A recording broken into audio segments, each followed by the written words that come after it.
TG Bharat గారు ఈరోజు రాష్ట్రానికి మంత్రి సార్. ఆయన ఒక రాష్ట్రానికి మంత్రి ఏం చేస్తున్నాడో తెలుసా సార్? ఈరోజు కర్నూలులో ఆయన సోషల్ మీడియా, ఫేస్బుక్లో, ఇన్స్టాగ్రామ్లో ఆయన పైన ఎవరైనా కామెంట్లు పెడితే, ఆయన పరిపాలన పైన ఎవరైనా కామెంట్లు పెడితే వెంటనే మనుషుల్ని పంపించి తన్నియడము, ఆ మనుషుల్ని ఎత్తుకొని వచ్చి పోలీస్ స్టేషన్లలో ఐటీ కేసు పెట్టడం. ఏ స్టేషన్లో నమోదు కాలేదు. నిన్నగాక మన తాండ్రపాడు పిల్లోడిని కొట్టారు, డోన్ నియోజకవర్గానికి సంబంధించినవాడు.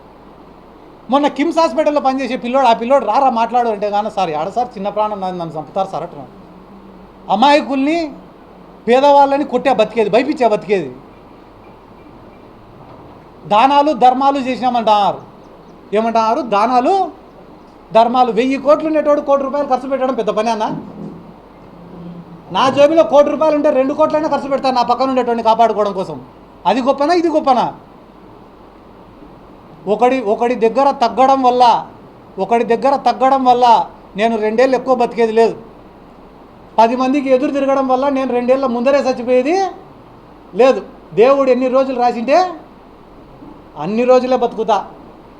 చిన్నప్పుడే నేను నేర్చుకునే ఒక మాట ఏందిరా అంటే, బలవంతుడి పక్క నిలబడితే నీ జీవితం సుఖంగా ఉంటుందంట, సంతోషంగా ఉంటుందంట, ఎటువంటి ఇబ్బందులు ఉండవంట, జీవితం సాఫీగా గడిచిపోతుందంట బలవంతుడి పక్క నిలబడితే. కానీ ఈ సమాజం నిన్ను గుర్తించదంట. అదే బలహీనుడి పక్క నిలబడితే కష్టాలు ఉంటాయి, అవమానాలు ఉంటాయి, బాధలు ఉంటాయి, ఇబ్బందులు ఉంటాయి. కానీ ఈ సమాజం ఏదో ఒక రోజు నువ్వు చచ్చిపోయే లోపల నిన్ను హీరోగా గుర్తిస్తారు. కష్టమో నష్టమో పోరాడడానికే సిద్ధపడినా నేను.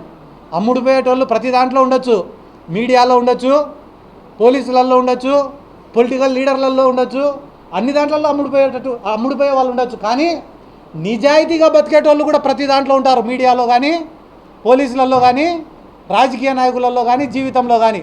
నేను ఏ కేటగిరీలోకి వస్తానో కూడా తొందరలో మీకే చెప్తా.